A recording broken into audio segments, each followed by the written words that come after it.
Welcome to Constant Variables, a podcast where we take a non-technical look at mobile app development. I'm Tim Bornholt. Let's get nerdy.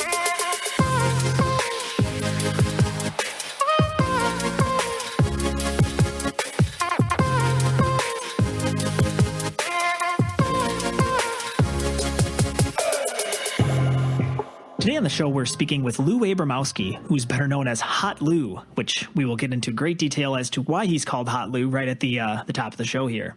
But Hot Lou is a serial entrepreneur with very, very impressive successes, including bringing Jack Link's Beef Jerky's Facebook page from 0 to 1 million users. He also co-founded EighthBridge, which was a pioneer of Facebook's shopping apps, and that sold to Fluid back in 2014. And currently, he's in charge of Evergreen, which is a social media content scheduling platform that helps you keep people engaging with your social media pages automatically without you needing to really even think about it.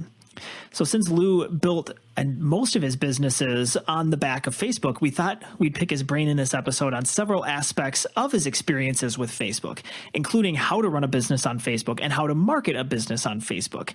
If you're looking to build an app and you are looking to incorporate Facebook into it somehow, this is the episode for you. In this episode, we discuss why angry customers are actually a blessing, how you can deal with Facebook constantly changing its algorithms and features, which apps fare the best using Facebook advertising. Spoiler alert, yours is one of them. And what dog fooding is and how it is more delicious than you could possibly imagine. So without further ado, here is my interview with Hot Lou. Hot Lou, welcome to the show. It's good to be here, Tim.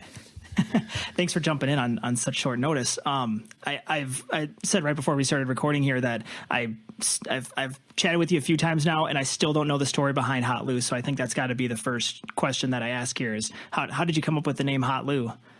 Sure. Well, buckle up. It's an exciting story. It actually starts very dull, but it's got a kind of a fun, totally unexpected finish. And as I'm sure we'll get into, I'm an early adopter with a lot of technology, and I don't even know how it happened, but I ended up getting an invite to Gmail within minutes of it launching in 2004. Wow. And you might know, some people might remember that Gmail actually launched on April Fool's Day in 2004, and it was so absurd. Everybody thought it was a joke because the incumbent for free email service at the time was Hotmail, and it had 10 megabytes free of storage.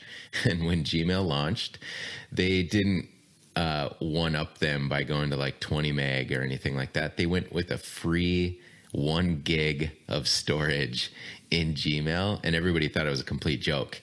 Well, my email address at the time was my university email, which was abra0135@tc.umn.edu. And great email address. Yeah, super memorable, very, very brandable, right? Well, I just wanted something kind of goofy and very difficult to forget. And you had to have at least 6 characters for your Gmail address. And I was experimenting and writing a couple, and I was just, fed up with, taking more than 10 minutes with the task of trying to come up with something. And I just said, screw it, I'm going to go with hotlou@gmail.com. And that way I knew that I could tell somebody if we were, I still am a competitive ultimate Frisbee player and a high school coach. And I wanted to be able to tell the parents something in a field that they wouldn't have to write down or pull out their phones and write it down. And even back then, not a ton of people even had cell phones. So when I told him it was hotlou@gmail, it was very memorable, and it definitely achieved its purpose of trying to make sure nobody would ever forget. Well, fast forward to 2008, 2009, I'd co-founded a startup called EighthBridge, and I was running all of my corporate email through my hotlou@gmail.com Gmail address. And what I didn't know at the time, which I think is a little bit more common knowledge now, is if on the other end you were using Outlook, it actually created some transparency that the message was sent on behalf of that Gmail address. Well, after we had closed Hallmark, one of our first customers, I was sitting down with the SVP of this, 120-year-old brand, this guy named David. And David said, he told the story basically of, I don't know if you knew this, but we always saw your email address coming through as hotlou@gmail. And when you guys were in the sales process, every time you were on the conference call and we were on the other side in our conference room, I would mute our conference phone and I'd raise my two hands in the air and I'd go, Hot Lou. And I looked at him and I said, David, thank you so much, because if you can embrace this, everybody can. Absolutely.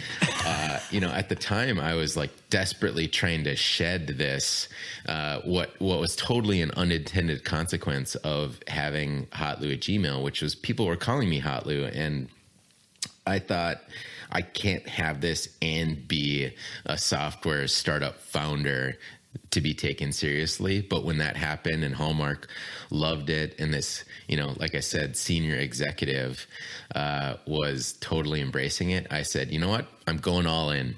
And at that point, I just completely started to own the digital footprint of Hot Lou. And I basically have Hot Lou on every social media platform, with the exception of YouTube, unfortunately. But I hope one day I'll be able to secure it. But right now, if you go to facebook.com/hotlou, twitter.com/hotlou, Instagram, and even hotlou.com, I own that entire footprint, and I've completely embraced it now. And that's it. I found when we started our company too, that everybody wants to pretend to play business and puts on this really professional facade, which is obviously helpful. You don't want somebody to think you're a total joke or that you're not a serious business person. But I think once you get through that initial facade of I'm a business person, like pretending to play business, at the end of the day, everyone kind of has their own inner Hot Lou that once it comes out, that's kind of what helps you secure a sale or helps you become memorable to the client to help push your product forward. So I think it's a fantastic story for being able to embrace who you are and actually use that to an advantage instead of trying to shy away or hide it from everybody. I totally agree. I tell people all the time that, the brand becomes the name. The brand becomes the name, not the other way around. So your brand in its entirety is what's going to be associated with the name of the company or whatever you have, rather than the other way around. So I love to use Google as a perfect example of this, because Google is this kind of nonsensical word, right? But most people don't know this, but Google is a real word. And what it is that it's a number. Do you know what it is, Tim? Incidentally? Isn't it 36 zeros? It's 100. So it's one followed by 100 zeros. 100 zeros. Okay. Yep. But the funny part is that number, the word for that number is spelled GOOGOL. It's not spelled the way that Google spelled it. And that was an accident. So now you've got this kind of nonsensical, almost like, baby talk word that now is synonymous with like the most technologically advanced startup in the world. And that's because everything that Google, encompasses is what people associate with the word Google. They don't take a nonsensical word and say, all right, the rest of the company is also that nonsensical kind of nature.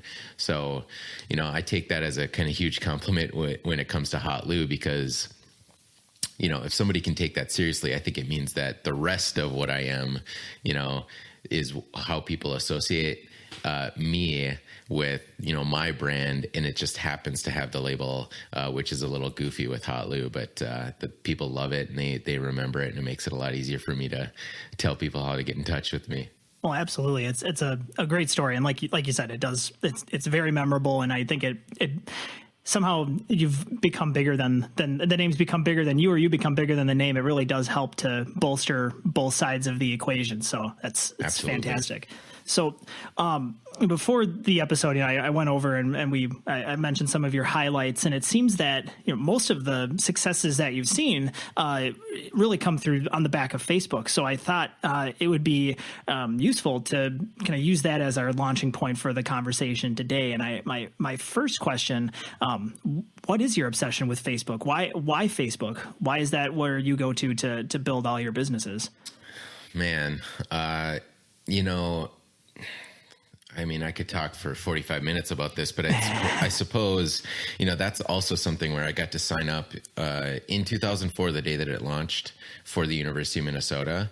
And I had already been kind of doing social network. I mean, I don't even think social network was really a coined term yet, but I had been doing social networking for years before that. You can even back up to in 1991, I was playing command line trivia, on my computer as a 12-year-old. Nice. 11 or 12-year-old. And we were, sharing, all kinds of things on the internet and interacting with friends. I think literally one time I ordered groceries for my mom on Prodigy in 1990. And then in the late 90s, I got on a site called LiveJournal, which I think was kind of the biggest first social media platform, and not a lot of people know about it or even give it a ton of credit. But a lot of the features that were in LiveJournal later became, fundamental to Facebook's success. And Facebook loves to put its shoulder out of socket, patting itself on the back, pretending it invented things like the news feed. But LiveJournal had that in the late 90s. Yeah. And Zuckerberg was very familiar with LiveJournal, because if you've seen the movie The Social Network, that early scene where he's blogging about creating that that face mash product, he was blogging about that on LiveJournal, and those posts survived and people preserved them. So they're still out on the internet and you can see them. That really happened, and it all happened on LiveJournal. And I was on MySpace and, all of the other Friendster and all that stuff. And I always was encouraging my friends to join that. But when Facebook launched, and the fact that I had to use that ABRA 0135@tc.umn.edu address to sign up for it, I knew that because this was really the first time that you had to use your a real authenticated identity on the web, that this was something very different. And, I was obsessed right away, and I was telling people to get on Facebook left and right. And, and every time they'd made some kind of big leap forward, what I really appreciated about it, and, I still use kind of this philosophy for, my work today, is they made very atomic types of additions to their platform. So what I mean by that is, it seems so inconsequential, but the like button was game changing for Facebook. They put one little like button on status updates, and it changed everything. It created this positive feedback loop that people are obsessed and in some cases addicted to. And now it's fundamental to every social platform everywhere, with the exception of Snapchat, which I can't believe Snapchat still doesn't have some version of the like button. Right. But, when the platforms and pages launched, I'd be shocked if anybody created a gated app before I did, because I was at the Facebook Developer Conference when that happened, when they made the announcement. And as Zuckerberg was finishing up his keynote, I had already created a gated app. By the time he was done, I had my laptop on my lap, and I was just coding it up, and I was like, this is crazy. And literally a month later, I had an app that had 100,000 monthly active users and was driving a ton of new followers and likes to the page that was behind it. So I'd say that my obsession has really been around the atomic and simplistic nature for when they make these big giant leaps forward, and they don't fall victim to the things that kill websites like Dig, and they go through this massive design overhaul that they forget that, people are using their product and have a ton of familiarity with it, and that you want your product to evolve, not like suddenly, go through 7 changes of metamorphosis in a single day. Right. And I've really been a huge fan of that, and all the things that they launch in that kind of very nature. And then because I've been an early adopter and I've seen the successes that come with being an early adopter with things on Facebook, I just continue to do it, and then continue to be able to capitalize off those kind of early adoption successes that I've had. Right on. That basically leads me to 30 questions. So that's fantastic. You're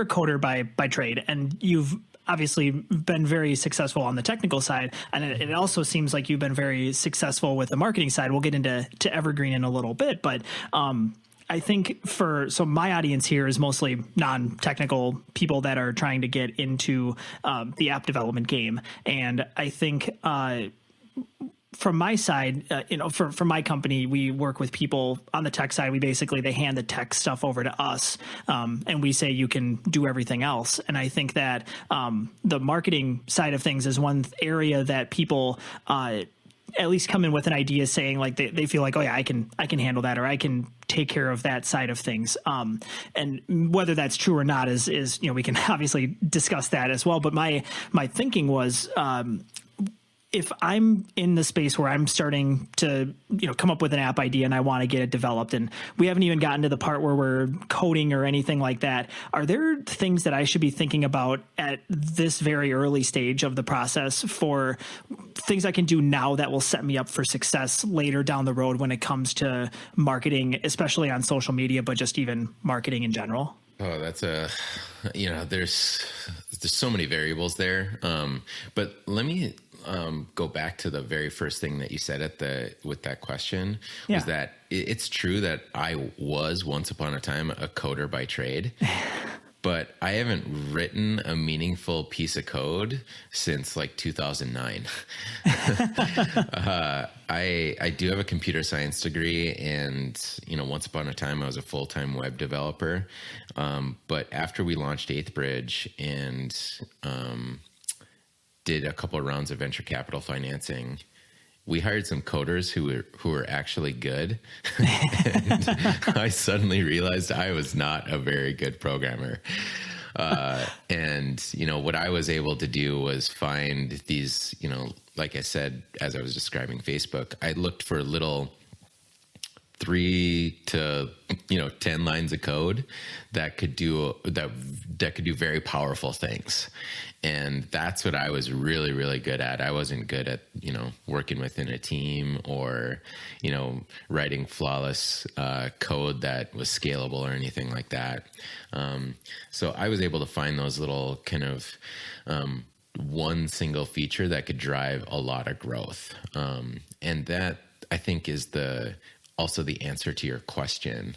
I like to start from the standpoint that, and this isn't new, I think it's become more popular in recent years as people talk about minimal viable products. But, I did that by my very nature and have for 15 years, that, having one feature work perfectly is usually more valuable than building this huge suite that does everything. So for every Salesforce out there, there's lots and lots of successful companies that do one thing really, really well. And I'd add on top of that, I don't know that there's a way to be more successful than for you to be your own customer. So, they call that dog fooding, right? It's like eating your own dog food. And if your product that you're trying to sell, if you're your own customer and you're your own user, you're going to find that you're able to be critical of your product the same way that your customers are. And if you're not using your own product, you better have, 5 to 10 customers that you have their cell phone number and they're lighthouse accounts for you that you can show off to everybody else. And they're customers that are not afraid to give you harsh feedback. One of the things that I'll hear frequently from entrepreneurs that are looking for advice from me is, how do you handle angry customers? And man, I think having angry customers is one of the biggest blessings in disguise that you can have as a business owner. Because if you have angry customers, it's because they care. If you have no angry customers, there's two potential reasons. One, it's you've got an amazing, fantastic product and nobody has anything to complain about. And that's incredibly rare, if not, rarer than a unicorn. Right. What's more likely is if you don't have any angry customers, people just do not care about your product and you are already on a path to failure. So, if I could summarize kind of what I think sets a company up for success there, it's like I said, try to have the smallest number of features and sometimes even one single feature that's awesome. And then be your own customer in some way, somehow. And I know that's not possible for every business, but it's pretty rare that I see an entrepreneur who's their own customer and using their own product and not driving their product forward all the time. So those are the two things I'd say on the product side. I have a feeling that you want to talk about marketing too, though. No, I think a lot of the advice too makes a lot of sense just when you hear it on its face. And I think that sometimes in this space, people want to jump in and kind of get nervous to jump in and start a business because they want, to be guaranteed that they're going to have tons of users and that they're going to have this awesome product. And at the end of the day, I think you really do just have to jump in, start small. It's all pretty common sense advice of what it takes to get going. But I think people kind of get in their own way sometimes and complicate things unnecessarily. So I think even though, it would be nice to talk about marketing and advertising and learn from your geniusy here. At the same time, I think sometimes these podcasts can be a little bit of a therapy session in general for people who just want to get going and start a business and start rocking it out. Yeah. I mean, I've seen so many businesses just start from scratch, spend $50,000 to $100,000 developing the product, and then, I mean, they've got two huge problems. One, they have no idea how to get customers. And two, they have so many features and such a huge code base to support that those two problems, they just invented two problems and they actually don't have any customers to pay for their fixes. Right. I love, and I'm like, I mean, let me give you a really good example of that. I, 2 years ago, sat down with somebody who wanted to build a trail map for snowmobilers that showed the, bars and restaurants that you could kind of stop at during, some sort of weekend snowmobiling trip, right? And they wanted everybody to be able to, have their mobile phone and look at the map and then take them from place to place. And then they were going to finance that by selling advertising within the app. They'd go to the bars and say, how about, you spend $100 a month and we'll feature your bar in these trail maps. And this person had never done anything in tech. That they'd been a bar owner. And I said, and the point I'm getting at here is sometimes being able to have a low tech solution and get money first is the starting point. It's not, I've got an idea for an app, I'm going to spend $50,000 to build it. And then because I know it's going to work. But my advice to them was, you know what? Why don't you just print off a bunch of maps on paper, go to all of these bars in northern Minnesota and northern Wisconsin and say, how about I print your logo and your specials on the back of the map? And then I'm going to distribute all these paper copies to all of these bars everywhere. And if you can get money from the bars to do that, then at least you're validating your business at some small level. Yeah. But if you can't get the bars to pay you enough to print off, a few thousand copies of this piece of paper, then good luck trying to get them to pay for advertising within an app, and good luck trying to put together the 30 features and deliver the app on time on budget or under budget, and build it so that it's usable and people like it, and they tell their friends, and they remember that they used it the next year. So that's I think the lesson there in terms of trying to take this really big grand idea like putting a trail map together with integrated maps, locations, GPS, versus taking away all of those features and just putting it on a piece of paper and getting like 0.1% of the product done and getting money in the door from advertisers. That's a really good place to start, and it's low tech and it takes no genius behind it at all. So that's some of the advice that I really love to give to people. Strip away every feature you can and find a way to get money in your pocket anyway. And that's a really good starting point for a lot of business owners, especially if it's your first time.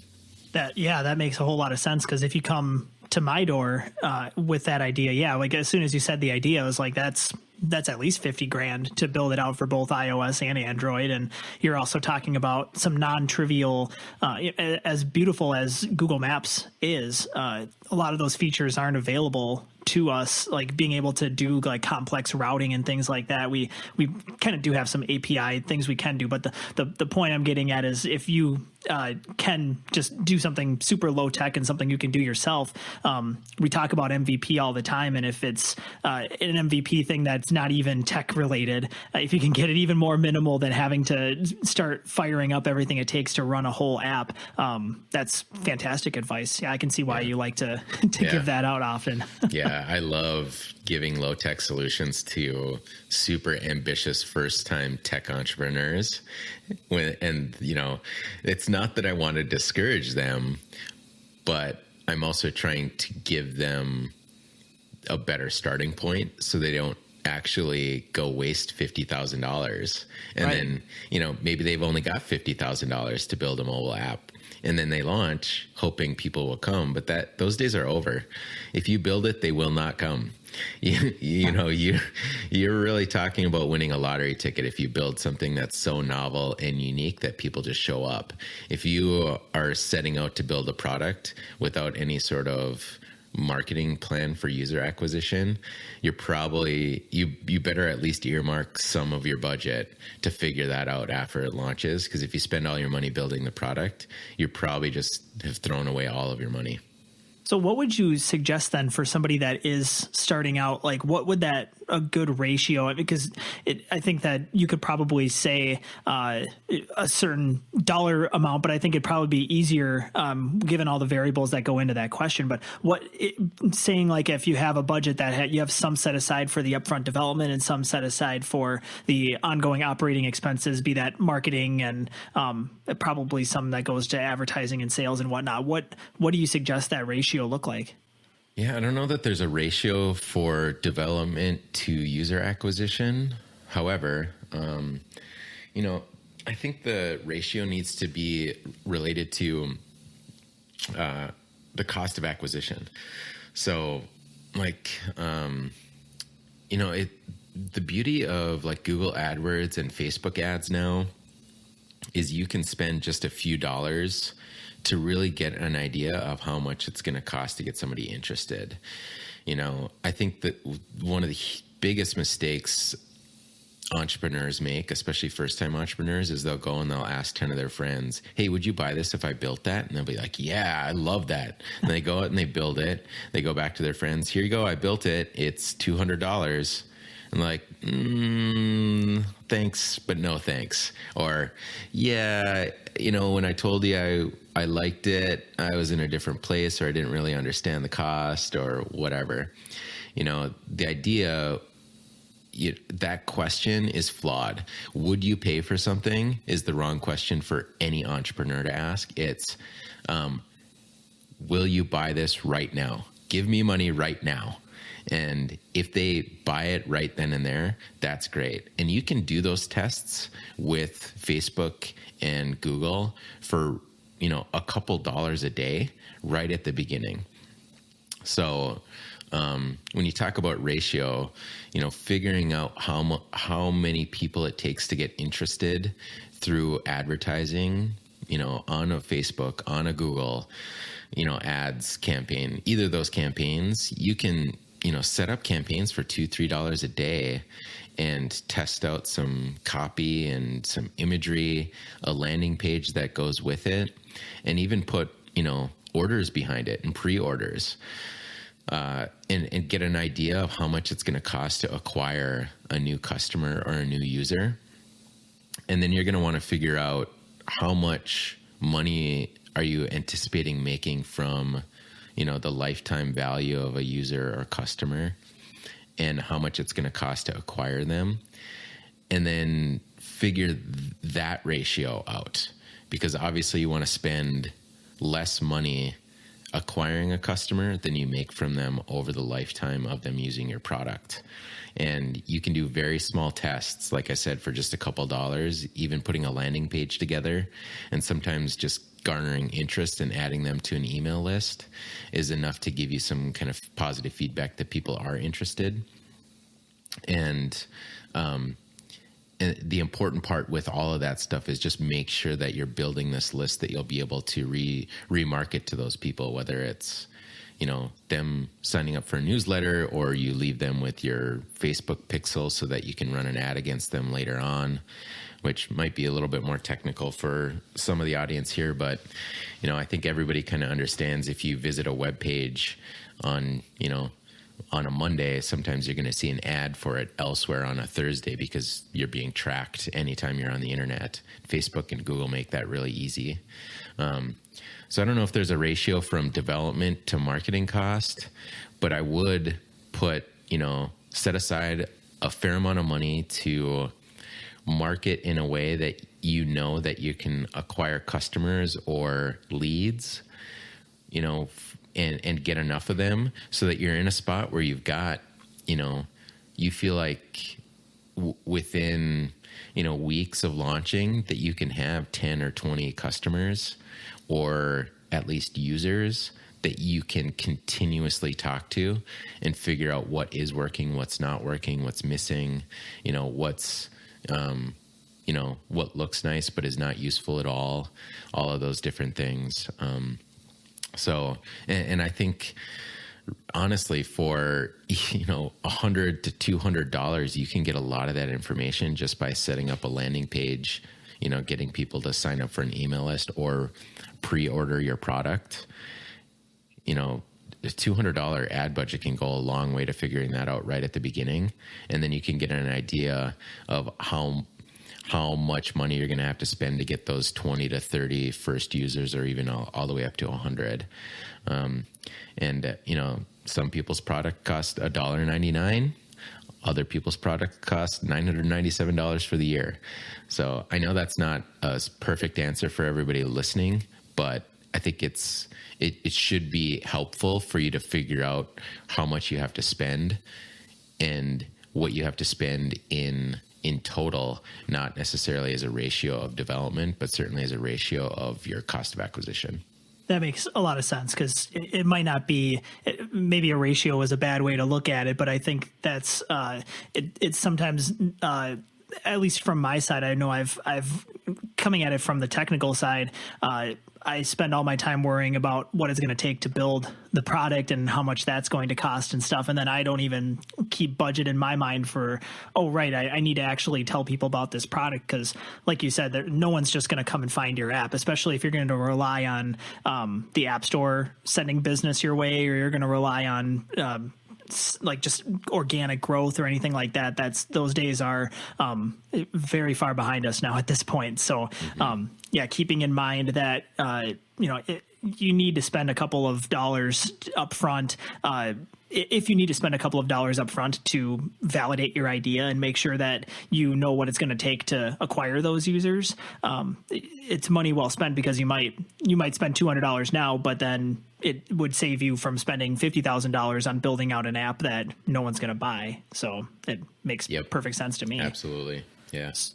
So let's say we do have an app that is really great, and I do have a budget for going on Facebook and marketing my app. First of all, what do you see as apps that actually do well using Facebook advertising? Like, where would I use Facebook advertising as opposed to, other kinds of advertising out there? I mean, I know it's going to sound like I'm some crazy Facebook zealot, but I don't think that there's a better platform out there than Facebook for advertising. And I mean, for everything.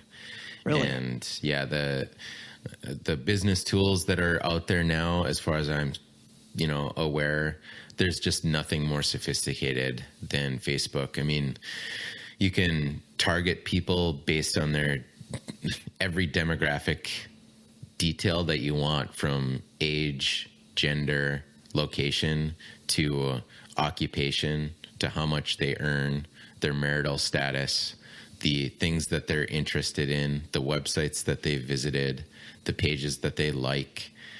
And on top of that, at every touch point, you can put them down a funnel.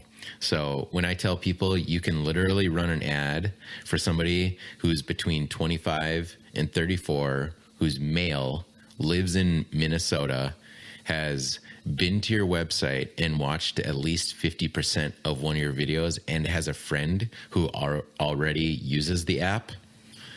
I mean, that's crazy.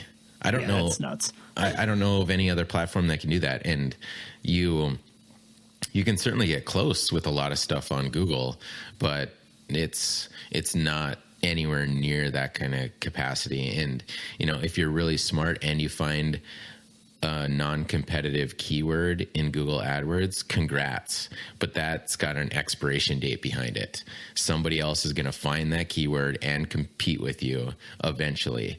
It might not be today, it might not be tomorrow, it might even not even be in 9 months, but somebody's going to find it at some point and realize there's an opportunity there, and they're going to compete against you, and it's going to cost you more over time.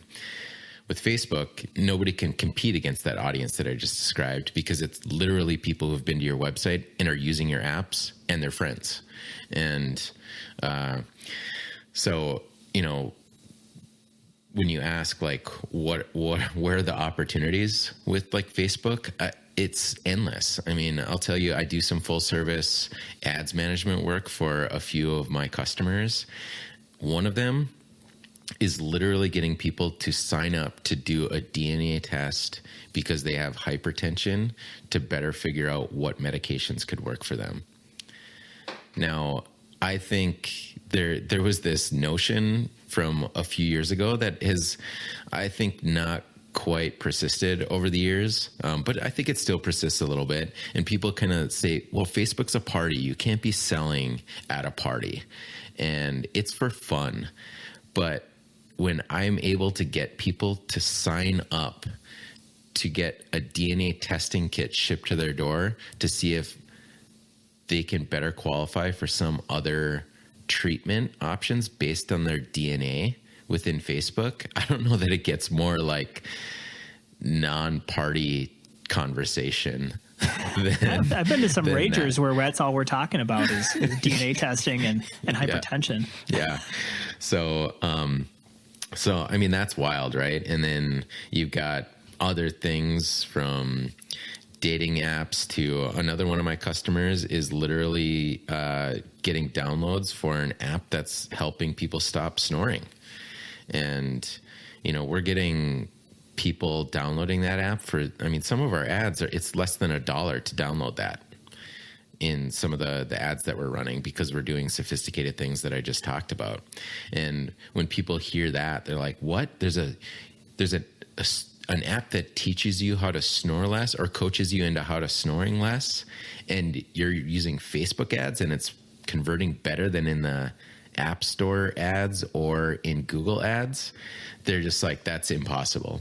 But when you think that you could target somebody who's been to your website or watched a video, or fits a perfect demographic of somebody who's very likely to snore, it's super powerful. And you can, the cost of acquisition to being able to know who to target, how to retarget them, you can really drive the cost of acquisition down to, a minuscule price like I just described. So, man, that's nuts. And I know, like, as somebody that is technical, we all kind of know about like how Facebook can track you and get all that information about. I mean, you're giving up that information pretty willingly, and then when you're at a scale with billions of users on your platform, you can run some neural networks and figure out things about people that they don't even know about themselves. Which then on your side, you can turn around and market directly to them, and then people are like, "Oh my God, how does Facebook know I have hypertension? Or how does Facebook know I snore at night?" It's like they can surmise all that information pretty easily. So it can be both a blessing and a curse. As you've seen with like the Cambridge Analytica stuff and all that, it's like, it's a tool that can be wielded, and that's not a word. But people can use that tool for good purposes and for not so good purposes. So, right. Do you see, like, from your side, what would you say is really the downside of advertising through Facebook? There is this perception that it's Big Brother watching us. That's a little bit of the downside. But I will say Facebook is very, very strict about making sure that your ads don't come across too Big Brothery. So as I'm mentioning the hypertension thing, your ad can't actually say, do you have hypertension, or you have hypertension, sign up for this. But what it can say is that people with hypertension are using this amazing new DNA test to find a better treatment option. So that way it can come across as a little bit more of a discovery component than an invasion of privacy. So Facebook's done a really good job with their policies, I think, of preventing that particular perception of how Big Brothery the ads can come across. I'd say that that's the biggest downside. The other downside, for people who are not familiar with running Facebook ads, Facebook does make it very easy to spend money on ads very poorly. So there's that little bit of a risk that, by pushing that little boost button next to your post on your Facebook page and not configuring it right, you might just be throwing money away. So the ease of use can also be a little bit of a risk there, that it can be easy to throw away, a few $100s or a few $1,000s here and there by not intelligently targeting people.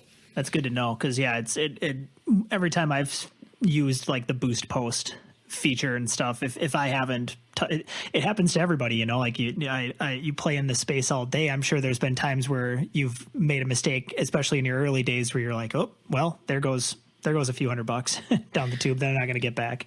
Yeah. Or, managing multiple accounts and, from a couple of ads and ad sets to dozens of ad sets, that can absolutely, turn into something that you just forget that an ad was just running for $3 a day for 9 months. And then you're like, whoops. Oh, whoops. I just spent $810 on an ad that wasn't working. So that's happened a couple times too. Changing gears slightly a little bit. So, how, everybody knows Facebook is changing. And like you mentioned earlier, actually, Facebook it has one of its advantages is that it's not just one day they drop a whole brand new stack on you. It's like a slow but steady change of the platform, and they're constantly tweaking how all their algorithms work, and they're adding new features. How do you deal with all of that constant change? And I think this maybe doesn't apply so much to the advertising side, but from building software that uses Facebook as a back end, how do you deal with Facebook all of a sudden saying, well, we're not going to do this anymore, or hey, now there's shiny new thing that you need to jump on? How do you fit that into your product roadmap? Yeah, it sounds funny to say this, but I think when Facebook shuts things down, there's way more opportunity in those things happening than there is cause for panic. And I'd say when Facebook's launching all of these new things, that's actually a bigger risk to your company in some ways, in that it can be really tempting to just chase the shiny new object over and over and over and have a bunch of, 90% complete projects that, never see the light of day because this brand new thing launched. And that's the nature of being an entrepreneur, and the nature of being a programmer sometimes is you do want to adopt technology really, really quickly. But if it comes at the expense of not finishing a project ever, that's something a lot of people have to be really, really careful with. And it's honestly a problem that I've had a lot in the past. Always wanted to jump into those things because I am an early adopter on those sort of things. But kind of getting back to like, how do you deal with Facebook shutting things off? And, we had to deal with that at 8th Bridge a lot because we built storefronts for big retailers. And, we were continuously scared that we were going to be completely shut down because we were collecting credit card information through Facebook pages, and we eventually launched a tool that allowed people to check out in Facebook's newsfeed on their homepage. So we were collecting credit card numbers on Facebook's homepage even before Facebook was delivering via HTTPS. Ooh. So it was an insecure connection, but we secured it by using Flash in the newsfeed. And, we were scared all the time. So we had a very good relationship with the Facebook team to try to make sure that we weren't going to be, one day completely shut off. But as close as we were, they did eventually shut us down. And, where people panic there, I think, in the spirit of necessity being the mother of all invention, I think having constraints is often more important than having no constraints at all. So, where there are constraints, there are opportunities to try to find how to fit into all of those constraints. And if you can do that, you're going to be successful if you can always find ways to work within those constraints. Where you'll, I think, struggle a little bit is trying to build the anything and everything for everybody and trying to jam in all these features, because you do have this risk of trying to build this bloated software right out of the gate that is both sometimes confusing for your customer and creates too much technical debt and too much code to maintain for us, maybe a team that is too small to handle all of that stuff. So I know it's a very generic answer to the question, but I tend to find that innovation comes within constraint, not from endless greenfield opportunity. Well, that applies back to what you had said before with starting with when you're building out a product, start really small and pick one feature and just excel really well at that. Or even going back to what you had said about doing the most low tech possible thing and kind of scaling up from there. It all kind of goes hand in hand. Is you don't want to build a business right off the bat that you can't handle and that you can't scale up to a point that can handle all of what you're throwing at it. So really, what is something, if I can summarize it, what you're saying with Facebook then is really just focus on what your core competencies are and make sure that you're delivering the best possible solution that you can with what they have. And then if they shut something down, just, pivot at that point and adapt and try to find something that'll keep doing what you're trying to deliver, but within whatever confines they're giving you at this point now.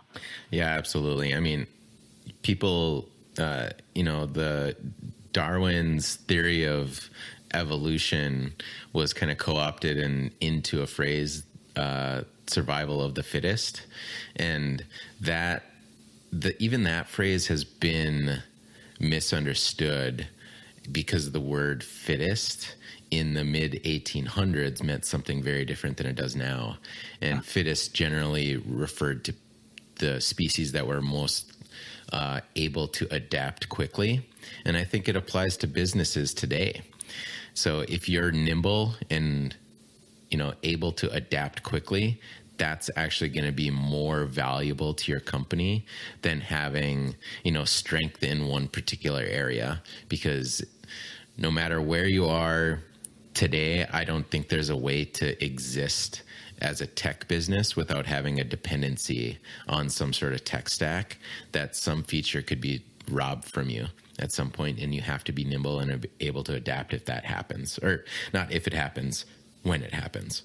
Makes a whole lot of sense. I know you've given out a lot of really good advice at this point, so maybe you've already answered this, but when people ask you for advice on how to build a successful product in this space, like you kind of had your go-to answer to this already, but if someone's trying to build something on Facebook in 2018 to start with, what would you tell them to, like, how would you help them navigate these waters and say this is the best piece of advice that you won't fall down a cliff as easily as the cliffs I might have fallen down in the past? What would you give advice for those people? It would probably be less on the product side and more on the owning a list side. So, if you own a Facebook page and you've got a bunch of followers, or you own a YouTube channel with a bunch of followers there or subscribers, or you own an entire email list, that's going to be something that you can rely on for a long time. And a lot of businesses were started that way that didn't look like it from the outside. And a really good example of that is Lead Pages in Minnesota here. And, I'm sure a ton of people that are listening to this outside of Minnesota are familiar with Lead Pages too. And as successful and awesome as Lead Pages is, one of the stories that people don't really talk about because they don't know it is that their founder and CEO, or former CEO now that he's moved on, had a YouTube channel with thousands and thousands of subscribers way before Lead Pages ever launched. So he had been making YouTube videos for years and years and years and accumulated a ton of subscribers and fans that were really, willing and able to basically follow anything that Clay did. And when I look at businesses a lot, I see that kind of over and over, that there's this like little secret list that they were able to market to, or, turn into customers or subscribers. And it goes back to this interesting essay that I wrote, because one of my other businesses that I helped create on basically on the shoulders of a large Facebook page was I was dating a children's entertainer that does the Renaissance Festival circuit named Twig the Fairy, and we built her Facebook following to hundreds of thousands of followers before we really even started selling anything. And the way that the kind of true north that I continuously followed with that was that the founder of Wired magazine wrote an essay, and his name is Kevin Kelly. He wrote an essay called 1,000 True Fans. And the 1,000 True Fans essay, if you just Google that right now, has a very interesting take on this that I think business owners can learn a ton from.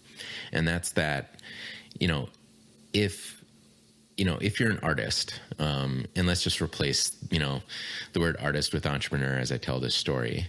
But if you're an artist and you want to become hugely successful and become a Katy Perry or a Rothko, or a Salvador Dali, you probably aren't going to make it, because it takes an enormous amount of talent and a ton of luck and a ton of perseverance to make it to kind of that level.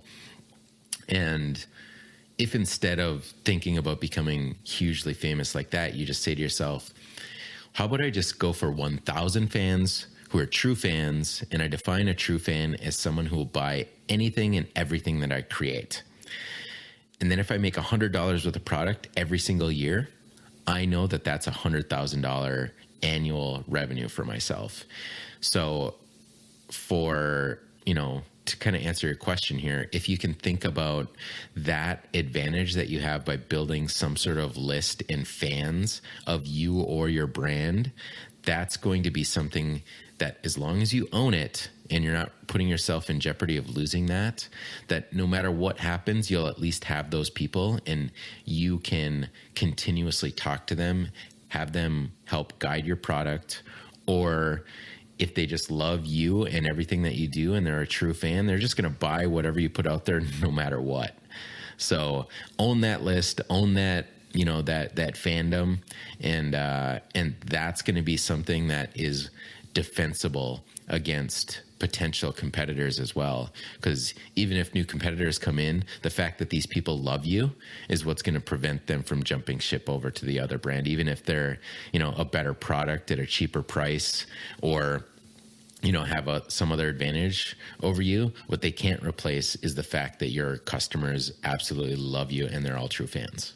That's tremendous advice. I love that essay, and I reread it at least once a year, usually more often than that, because everybody brings it up, and it's just such tremendous advice, and it's really helpful to build your own brand. And I mean, obviously you've got Hot Lou, so that's got to be helping out in many ways. Yeah.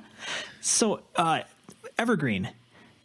Let's talk about Evergreen for a little bit. So what that's your latest venture that you've been working on here for a few years. What does it do, and how does it benefit who would be using it? Yeah, well, let me start from the beginning here. So I've done a ton of experiments, social experiments on the internet, and in 2010, I did one that now I told the story on Quora. I think that Quora post has over 1 million views now, and like thousands or tens of thousands of upvotes.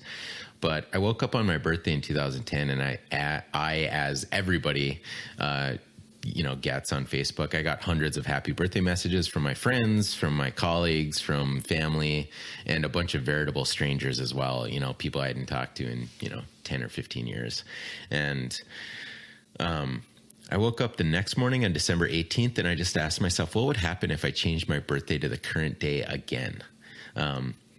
So I did that. I changed my birthday to December 18th, and I got a whole bunch of happy birthday messages again. And obviously I got a bunch of, messages from people like, what's going on here, Lou? But on December 19th, I woke up and I said, all right, I wonder what would happen if I did this one more time. And sure enough, I get a whole bunch of sincere happy birthday messages again from people. Well, at that point, I decided, I'm going to keep doing this until I get no more sincere happy birthday messages. So I thought I was setting myself up for some, 1 week of chores to do every day on Facebook. But unbelievably, over 100 days passed until I got no more sincere happy birthday messages. Jeez.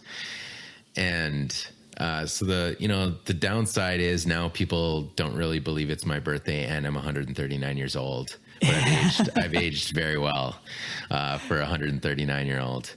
You're the hot Lou 139. It's going to be looking good at that age. I'm working on it. Yeah, eat your vegetables, right? Exactly. So, but the really interesting thing that happened during the experiment that after it was done, I unpacked it and I said, what can I learn from this? The biggest thing that I learned was that and this was unbelievable to me, but I got several people wishing me happy birthday multiple times during the experiment, and they were not kidding, because I did have some people who were wishing me happy birthday like every day, and I got a handful of people like threatening to unfriend me. I think just on Facebook, not in real life. I think I still have those friends, even if I lost them on Facebook. But because people were wishing me happy birthday multiple times, it made me realize that not everybody sees everything that gets posted on Facebook all of the time.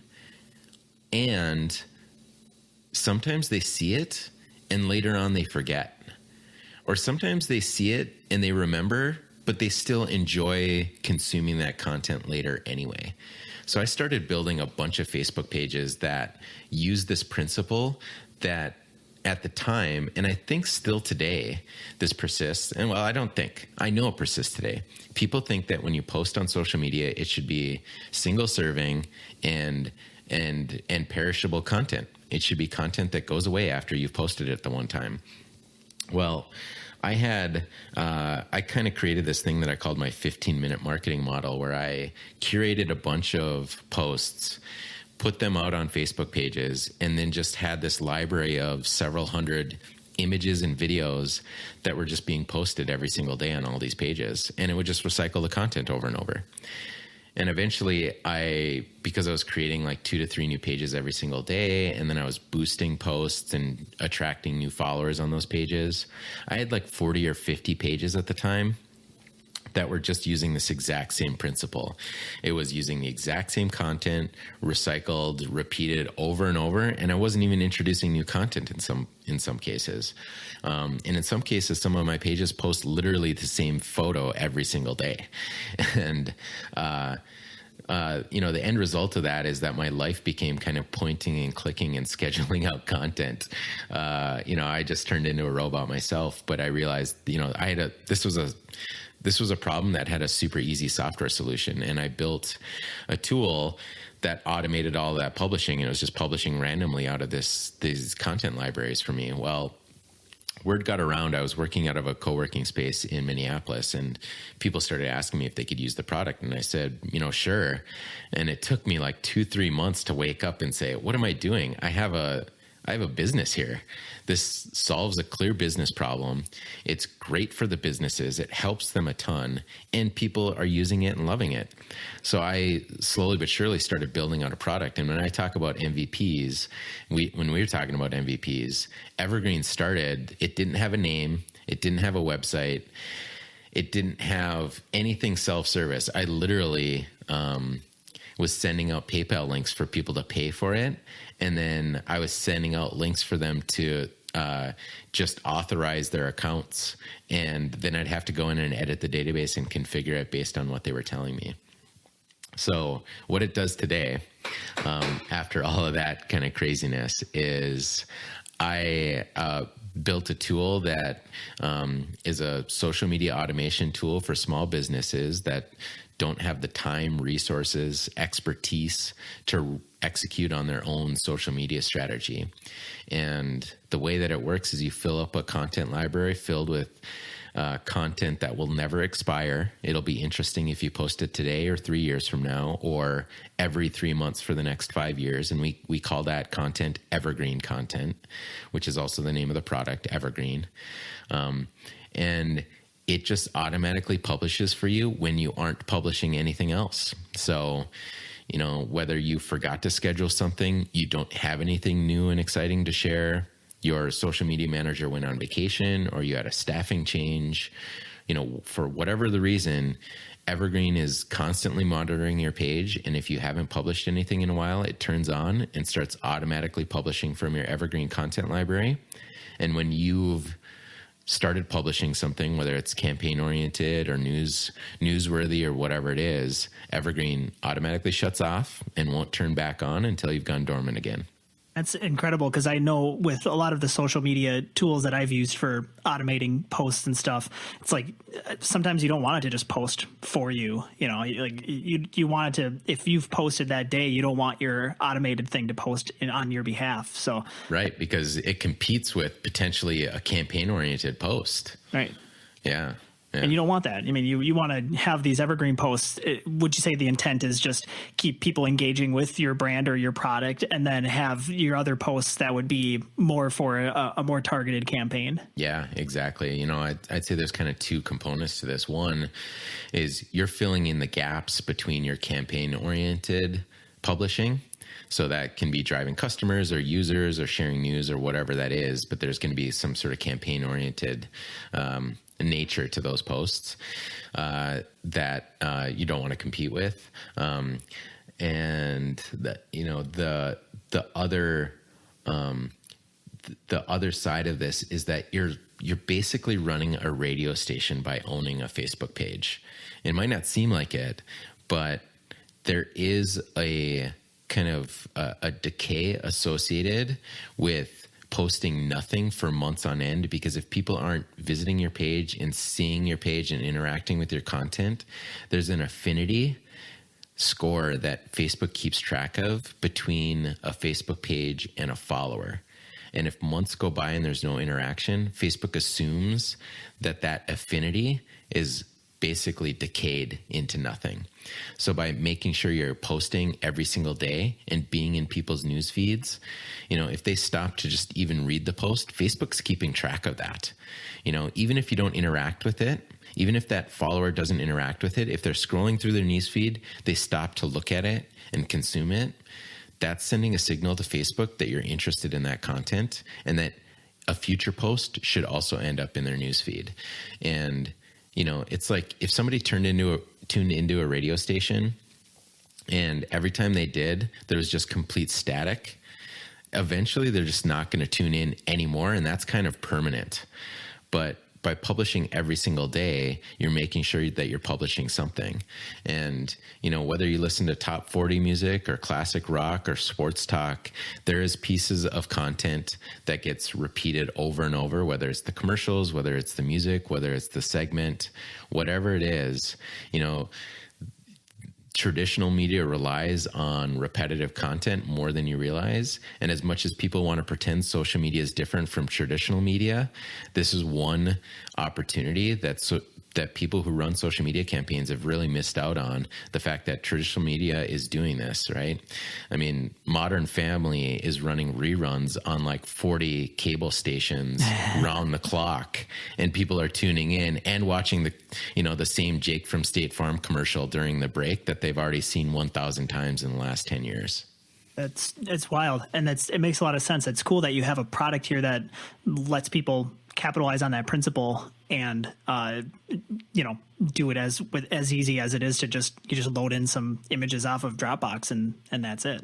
Yeah. So that right now that's the way that all of our customers manage it. They just keep a Dropbox folder literally on their desktop. They fill some Evergreen images or videos into that Dropbox folder, and eventually at some point when you haven't published anything, Evergreen will make sure that one of those posts get published. What are you looking forward to the most with Evergreen here in the future? What are you looking forward for features or for growth, or where are you looking to take it? Well, I'd say kind of three things. One, I'm really hyper focused on a couple of specific industries. Right now, dentistry is really at the top. So, eventually we're going to have a library of tens of millions, if not hundreds of millions of images that it can help all kinds of industries. So not only will the software, manage the publishing, but it's also going to provide the content. And that's simple for verticals. It'll be a little bit more challenging as we expand that content library into all industries, but I am excited because we've got a mobile app coming out that's going to be awesome for that. So that's the second thing that I'm really excited about. It's going to be kind of unlike any other tool out there. I mean, Evergreen on its own, I think is very different, but people often will put it in the same category as like a Hootsuite or a Buffer. But, those are scheduling tools, not automation tools. So it's tangentially related, but our mobile app is going to be entirely different. And I can't wait to share it with the world. We'll see when we can get that pushed through the App Store. But that's the second thing I'm excited for. And then the third thing is just integrations with other platforms where people are, publishing or storing their media. So, a WordPress integration, we've got a prototype working where people will be able to mark certain blog posts and pages and pieces of their media in their media library as Evergreen, and that will get mixed in with the automated publishing side. There's also, we're going to rely a lot on artificial intelligence to figure out the types of posts that are performing the best and ways for our, to integrate artificial intelligence platforms to not only identify content that works well, but eventually produce the content. If you watch the Google presentation from a couple weeks ago, where their Google called to set up a reservation at a restaurant, and it handled all the weirdness very gracefully. That stuff is going to start getting permeated into things like Evergreen, and I'm really excited for those kind of three components to what I can bring to our customers at Evergreen. It seems like the future is bright, and I'm really excited to see how Evergreen can expand here coming up into the future, because you've definitely helped me out a lot today, and I'm really looking forward to subscribing to the Hot Lou brand going forward, and really following you, because you've had a tremendous success in the past, and I think that the future is real bright here with Evergreen. So how can people find out more? I mean, you already said hotlou.com, but where would you want people to go to find out more about you and Evergreen? Sure. So right now, the best place to go is evergreen.to, as in like takeout. So just go to www.evergreen.to, and the landing page there is pretty hyper focused on dentistry, but obviously we don't turn away any customers, and we've got tons of customers on the platform that aren't in dentistry.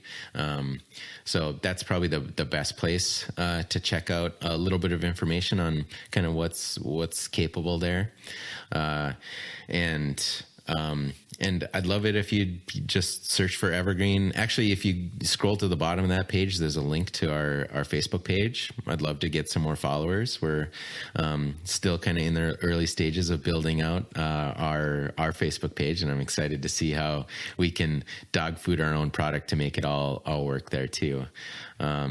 So I'd say that those are probably the two best places. And on our Facebook page, we occasionally do webinars on educating people on the best ways to do social media. So, by following our Facebook page, you'll be able to get a sense for how you can maybe attend a webinar and learn some of the tactics that I just talked about. Being an early adopter and using some of the more powerful Facebook tools. And if you didn't catch the URL there too, if you go to hotlou.com, there's a link from Evergreen, or a link from hotlou.com to Evergreen's website.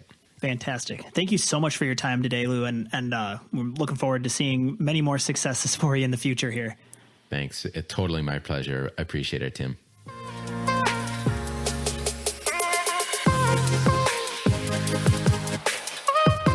Our guest today was Hot Lou Abramowski. You can find out more about him and Evergreen at evergreen.to. Show notes for this episode can be found at constantvariables.co. You can get in touch with us by emailing hello@constantvariables.co.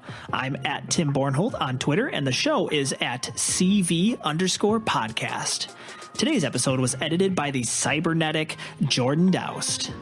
This episode was brought to you by the Jed Mahonis Group, who builds mobile software solutions for the on-demand economy. Learn more at jmg.mn.